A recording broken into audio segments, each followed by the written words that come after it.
نحمده ونصلي على رسوله الكريم اما بعد فاعوذ بالله من الشيطان الرجيم بسم الله الرحمن الرحيم رب اشرح لي صدري ويسر لي امري واحلل عقدة من لساني يفقهوا قولي۔ آج ہم انشاءاللہ والدین کے لیے دعاؤں کے بارے میں بات کریں گے کہ ہم کس طرح ان کے لیے بہترین دعائیں کر سکتے ہیں، کیونکہ والدین وہ ہستی ہیں جن کے احسانات ہم پر سب سے زیادہ ہیں۔ ان کے احسانات کا بدلہ ہم چکا نہیں سکتے، لیکن ہاں ایک صورت ہے کہ ہم ان کے لیے زیادہ سے زیادہ دعائیں کریں، خصوصاً اس وقت جب وہ دنیا سے جا چکے ہوں اور ہم ان کے لیے کسی قسم کی کوئی جسمانی خدمت یا مالی خدمت یا کسی اور طریقے سے کوئی مدد ان کی نہ کر سکتے ہوں۔ اللہ سبحانہ وتعالیٰ کو دعا کرنا بہت پسند ہے۔ اللہ تعالیٰ فرماتے ہیں وَقَالَ رَبُّكُمُ ادْعُونِي أَسْتَجِبْ لَكُمْ، اور تمہارے رب نے فرمایا کہ مجھ سے دعا کرو، میں تمہاری دعا قبول کروں گا۔ تو اللہ سبحانہ وتعالیٰ نے خود ہمیں حکم دیا ہے کہ مجھ سے مانگو، تو ہمیں اللہ سبحانہ وتعالیٰ کی اطاعت کرتے ہوئے مانگتے رہنا چاہیے۔ اور ویسے بھی ایک اور آیت میں آتا ہے کہ وَإِذَا سَأَلَكَ عِبَادِي عَنِّي فَإِنِّي قَرِيبٌ أُجِيبُ دَعْوَةَ الدَّاعِ إِذَا دَعَانِ فَلْيَسْتَجِيبُوا لِي وَلْيُؤْمِنُوا بِي لَعَلَّهُمْ يَرْشُدُونَ۔ وَإِذَا سَأَلَكَ عِبَادِي عَنِّي، اور جب آپ سے میرے بندے میرے بارے میں پوچھیں، یعنی اللہ سبحانہ وتعالیٰ کے بارے میں کہ ہمارا رب کہاں ہے، ہم اس سے کیسے دعا کریں، تو آپ ان کو بتائیے فَإِنِّي قَرِيبٌ، میں تو قریب ہوں، بہت قریب، دور نہیں ہوں، بیچ میں کسی اور کو لانے کی ضرورت ہی نہیں، سب سے زیادہ تو میں ہی تمہارے قریب ہوں۔ اجیب دعوت الداعی اذا دعانی، میں پکارنے والے کی پکار کا جواب دیتا ہوں جب بھی وہ مجھے پکارتا ہے، دن کو پکارتا ہے یا رات کو پکارتا ہے، غم میں پکارتا ہے یا غصے میں پکارتا ہے، بھوک میں پکارتا ہے یا بیماری میں پکارتا ہے، جب بھی پکارتا ہے میں اس کی پکار سنتا ہوں۔ تب اس کو کیا چاہیے کہ فَلْيَسْتَجِيبُوا لِي، چاہیے کہ وہ بھی میری بات مانے، یعنی اگر وہ چاہتے ہیں کہ ان کی دعائیں سنی جائیں تو انہیں میری اطاعت کرنی چاہیے۔ وَلْيُؤْمِنُوا بِي، اور چاہیے کہ مجھ پر ایمان لائیں، مجھ پر اعتماد کریں، مجھے اپنا رب مان لیں۔ لَعَلَّهُمْ يَرْشُدُونَ، شاید کہ وہ سیدھی راہ پائیں، ان کو صحیح راستہ مل جائے۔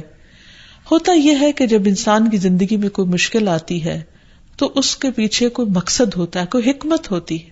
اللہ سبحانہ وتعالیٰ اپنے بندے کو اپنے اور قریب کرنا چاہتا ہے، اس لیے وہ اس کو کسی نہ کسی ایسے دکھ، تکلیف یا پریشانی میں مبتلا کر دیتا ہے تاکہ بندہ اپنے رب کی طرف رجوع کرے، اس مشکل پر صبر کر کے اجر پائے، اللہ تعالیٰ کی طرف رجوع کر کے اور زیادہ دعا مانگے، کیونکہ دعا عبادت ہے، الدعاء هو العبادہ، اللہ سبحانہ وتعالیٰ کے نزدیک نہایت پسندیدہ، اس لیے ہمیں کثرت سے پکارتے رہنا چاہیے۔ اور جب بھی ہم دعا مانگے تو اس سے پہلے اللہ تعالیٰ کی حمد و ثنا ضرور بیان کریں۔ ایک حدیث میں آتا ہے، عبداللہ بن مسعود رضی اللہ عنہ کہتے ہیں کہ میں نماز پڑھ رہا تھا اور نبی صلی اللہ علیہ وسلم، ابو بکر اور عمر ایک ساتھ تھے۔ جب میں بیٹھا تو اللہ تعالیٰ کی حمد و ثنا بیان کی، پھر نبی صلی اللہ علیہ وسلم پر درود بھیجا، پھر اپنے لیے دعا کی، تو نبی صلی اللہ علیہ وسلم نے فرمایا مانگو عطا کیا جائے گا، مانگو عطا کیا جائے گا۔ تو اس سے پتہ یہ چلتا ہے کہ دعا سے پہلے اللہ تعالیٰ کی حمد و ثنا بیان کرنا ضروری ہے۔ اللہ تعالیٰ کی حمد و ثنا کے بے پناہ کلمات ہیں، لیکن آج ہم ان کلمات میں سے ایک کلمہ جو اللہ تعالیٰ کو بے حد محبوب ہے وہ آپ کو بتاتے ہیں، جو نماز کے آغاز میں بھی پڑھا جاتا ہے، اور نماز کے علاوہ بھی اگر اللہ تعالیٰ کی حمد و ثنا کرنا ہو تو اس دعا کو پڑھ سکتے ہیں۔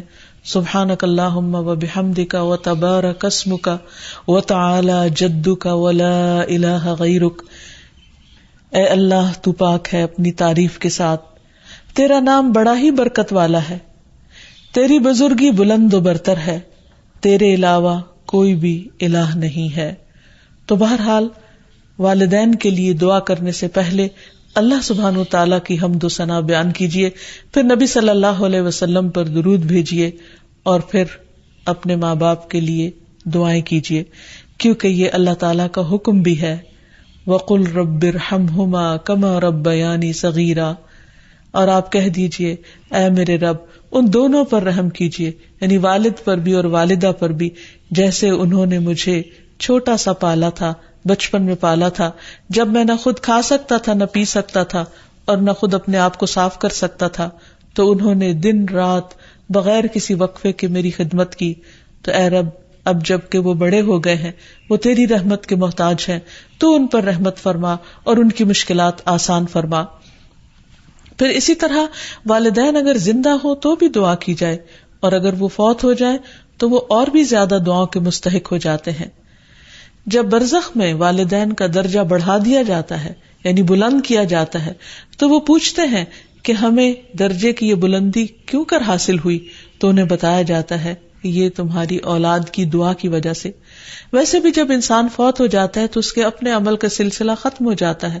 3 چیزیں مرنے کے بعد بھی فائدہ دیتی ہیں، جن میں سے ایک صدقہ جاریہ ہے، دوسرے ایسا علم جو انسان اپنے پیچھے چھوڑ جائے جس سے لوگ فائدہ اٹھائیں، اور تیسرے ولد صالح یدعو لہ، نیک اولاد جو اپنے والدین کے لیے دعائیں کرے، یعنی بیٹے کی دعا یا بچوں کی دعا اپنے والدین کے حق میں قبول ہوتی ہے. اس لیے خوب خوب دعائیں کرنی چاہیے. ہم دیکھتے ہیں کہ مختلف پیغمبر بھی اپنے رب سے اپنے والدین کے لیے دعائیں کرتے رہے ہیں، جن میں نوح علیہ السلام کی دعا ہے. وہ کہتے ہیں رب اغفر لی ولوالدی ولمن دخل بیتی مؤمنا وللمؤمنین والمؤمنات، اے میرے پروردگار مجھے بخش دے اور میرے والدین کو بخش دے اور ہر اس شخص کو جو میرے گھر میں مومن کی حیثیت سے داخل ہوا ہو ان سب کو بھی بخش دے. اسی طرح ابراہیم علیہ السلام کی دعا ہے ربنا اغفر لی ولوالدی وللمؤمنین یوم یقوم الحساب، اے ہمارے پروردگار مجھے، میرے والدین اور تمام مومنوں کو اس دن معاف کر دینا جس دن حساب لیا جائے گا. پھر اسی طرح ہم دیکھتے ہیں کہ صحابہ کرام اپنے والدین کے لیے دعائیں کیا کرتے تھے، جن میں خاص طور پر حضرت ابو ہریرہ کا ذکر ملتا ہے کہ وہ ایمان لے آئے تھے لیکن ان کی والدہ مشرکہ تھیں، اور وہ نبی صلی اللہ علیہ وسلم کے بارے میں ایسے کلمات کہہ دیتی جس سے ان کو بہت تکلیف ہوتی. تو ایک مرتبہ اسی طرح کے کچھ کلمات سن کر وہ روتے ہوئے نبی صلی اللہ علیہ وسلم کے پاس آئے، کہنے لگے کہ یا رسول اللہ صلی اللہ علیہ وسلم آپ میری والدہ کی ہدایت کی دعا کیجیے. بہرحال آپ صلی اللہ علیہ وسلم نے ہاتھ اٹھا دیے، ان کے لیے دعا کی، اور جب حضرت ابو ہریرہ واپس گھر پہنچے تو ان کی والدہ اسلام قبول کر چکی تھی. حقیقت یہ ہے کہ والدین کے لیے خود بھی دعا کرنی چاہیے اور دوسروں سے بھی دعا کی درخواست کرنی چاہیے. پھر اسی طرح ہم دیکھتے ہیں کہ ایک مرتبہ ابو ہریرہ جب اپنے وطن پہنچے تو بڑی اونچی آواز میں کہا اما جان السلام علیکی ورحمۃ اللہ وبرکاتہ. انہوں نے جواب دیا وعلیک السلام ورحمۃ اللہ وبرکاتہ. پھر ابو ہریرہ کہنے لگے اللہ تعالیٰ آپ پر رحم فرمائے جیسا کہ آپ نے بچپن میں میری پرورش فرمائی. ان کی والدہ نے جواب دیا اے میرے بیٹے تمہیں بھی اللہ تعالیٰ بہترین جزا دے اور تم سے راضی ہو جیسا کہ تم نے میرے ساتھ بڑھاپے میں نیک سلوک کیا. حقیقت یہ ہے کہ ہم پر انسانوں میں سے سب سے بڑا احسان ہمارے والدین کا ہے. اللہ سبحانہ وتعالیٰ نے اپنے حق کے بعد سب سے بڑا حق ہمیں والدین ہی کا بتایا ہے. اللہ تعالیٰ نے بنی اسرائیل سے پکا عہد لیا تھا. قرآن مجید میں آتا ہے وَإِذْ أَخَذْنَا مِيثَاقَ بَنِي إِسْرَائِيلَ لَا تَعْبُدُونَ إِلَّا اللَّهَ وَبِالْوَالِدَيْنِ إِحْسَانًا. اور وہ وقت یاد کرو جب ہم نے بنی اسرائیل سے یہ پختہ عہد لیا کہ تم لوگ اللہ کے سوا کسی کی عبادت نہ کرو گے اور والدین کے ساتھ احسان کرو گے. تو حقیقت یہ ہے کہ والدین کے ساتھ احسان کرنا اس لیے ضروری ہے کہ ہم ان کا حق ادا نہیں کر سکتے جتنی وہ محبت کے ساتھ ہمیں پالتے ہیں. بچے والدین کی خدمت عزت کرتے بھی ہیں تو بعض اوقات مشکل میں پڑ کر بد دلی کے ساتھ، اس محبت کے ساتھ نہیں جو والدین کی محبت اپنی اولاد کے لیے ہوتی ہے، اور وہ ہر کام خوشی خوشی کرتے ہیں. والدین اپنے بچوں کے بڑا ہونے کی دعائیں مانگتے ہیں، لیکن جب والدین بوڑھے ہو جاتے ہیں تو بچے ان کے خیر و عافیت کے ساتھ دنیا سے رخصت ہونے کی دعائیں مانگتے ہیں. اور پھر والدین میں سے بھی خاص طور پر ماں کا حق ادا کرنا اور بھی زیادہ ضروری ہے، کیونکہ باپ کے مقابلے میں بچے کی پیدائش، تعلیم اور تربیت میں ماں کا حصہ اور ہاتھ زیادہ ہوتا ہے، وہ تکلیفیں بھی زیادہ اٹھاتی ہے. اور والدین کے لیے دعائیں کرنے کے ساتھ ساتھ ان کے ساتھ ادب اور احترام کا سلوک بھی کرنا چاہیے، خواہ وہ مسلمان نہ بھی ہوں، خواہ وہ اللہ تعالیٰ کے فرما بردار نہ بھی ہوں.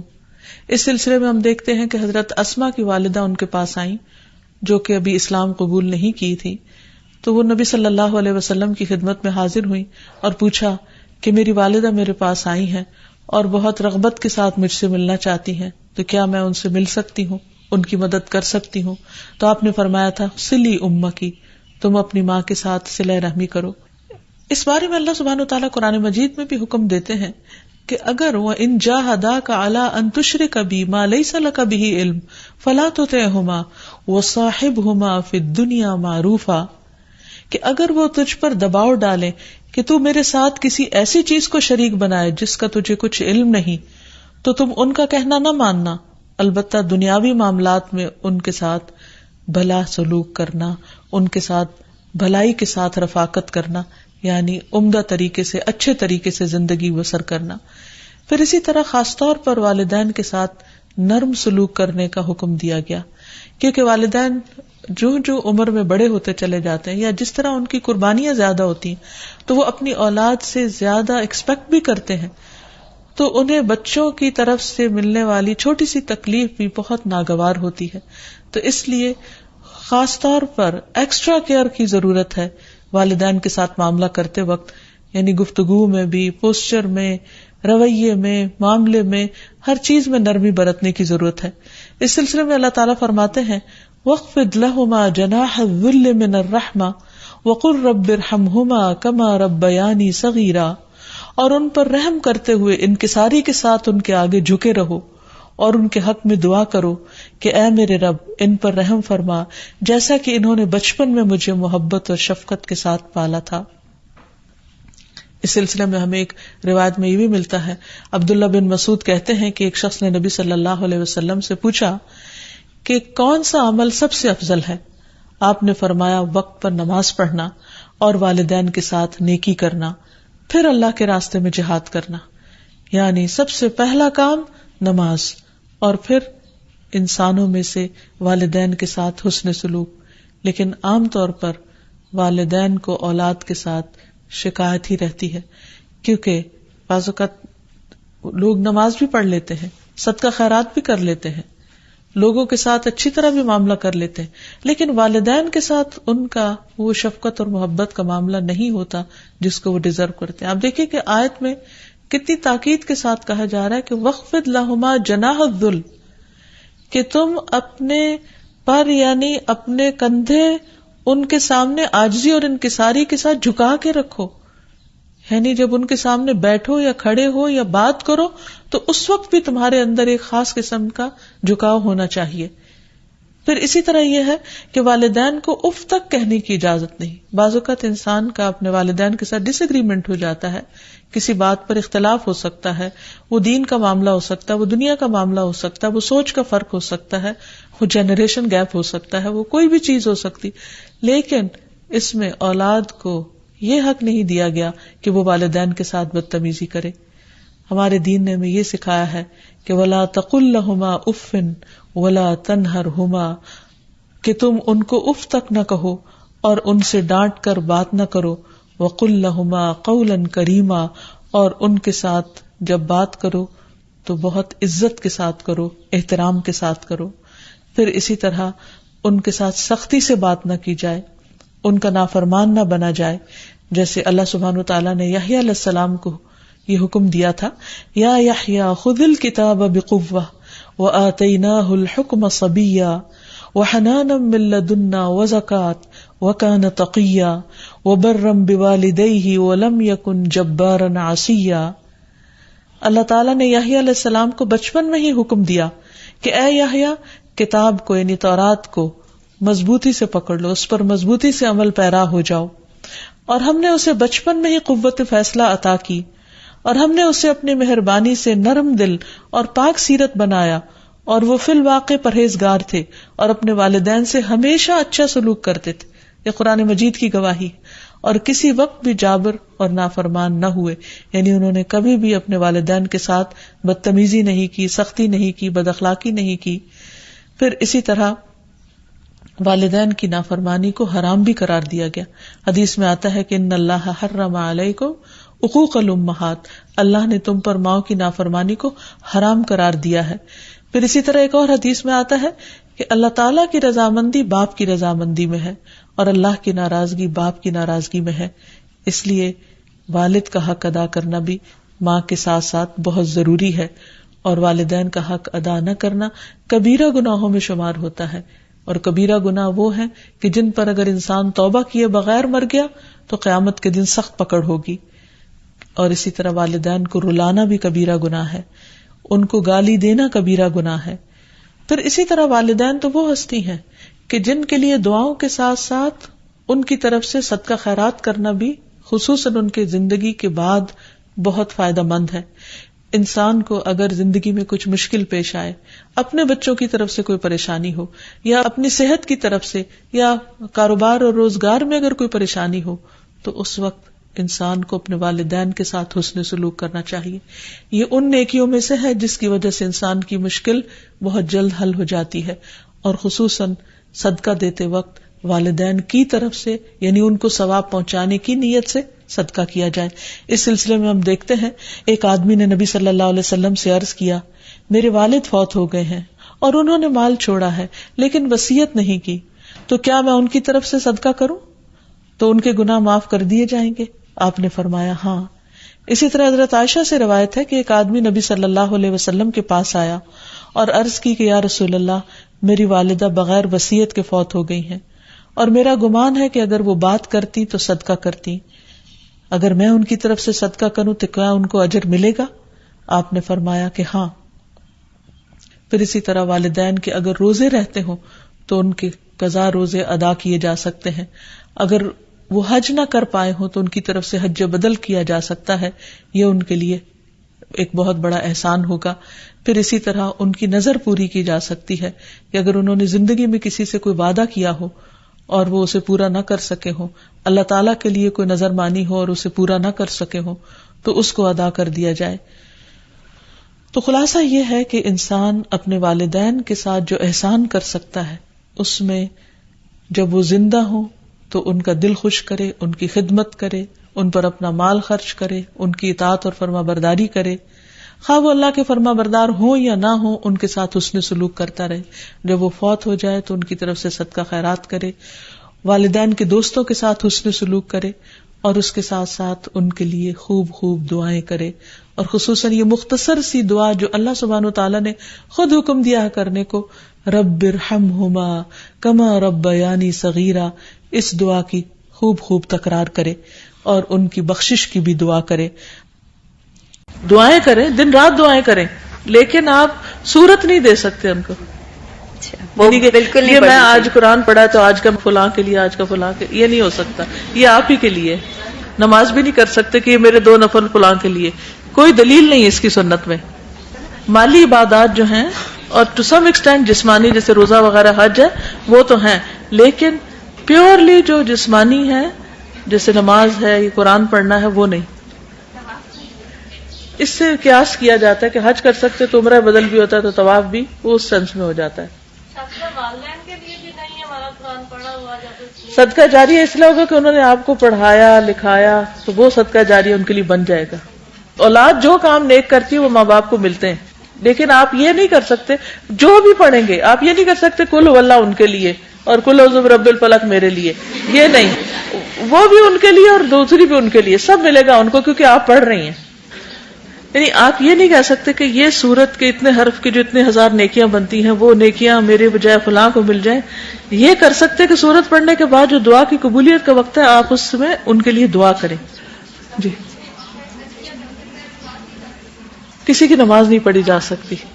جی، کیونکہ کہیں کوئی حدیث ایسی نہیں ہے کہ جب کوئی فوت ہو جائے تو تم اس کی نماز پڑھ دو. روزے کا ملتا ہے ہمیں، ہم رکھ سکتے ہیں، نماز کا نہیں. نماز ایک ایسی عبادت ہے، ایسا فریضہ ہے جو ہر بندے کو اپنے لیے خود ہی کرنا ہے، اور اگر کوئی اپنے لیے نہیں کر کے گیا تو آپ اسے پڑھ کے نہیں دے سکتے. ورنہ تو کیا ہوتا، آپ ایک سرونٹ رکھ لیتے نمازوں کے لیے، جن کے پاس پیسے ہوں وہ کیا کرے؟ ایک بندہ ہائر کرے اور کہے تمہاری ڈیوٹی ہے میری روز کی 5 نمازیں پڑھنا. تو کیا یہ کیا جا سکتا؟ زندگی میں بھی کوئی آپ کے لیے پڑھ سکتا ہے؟ نہیں.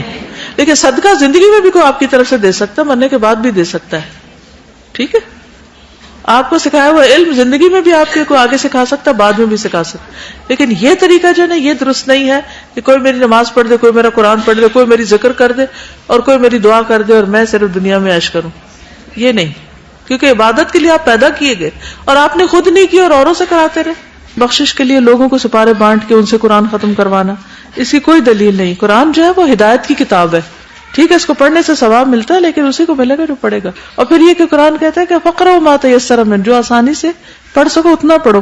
اور جب ہم کسی کو کہتے ہیں 10 سپارے تم پڑھ دو, 5 تم پڑھ دو, ایون ایک بھی, اور اس بیچارے کو پڑھنا نہیں آتا تو پھر وہ کیا پڑھے گا؟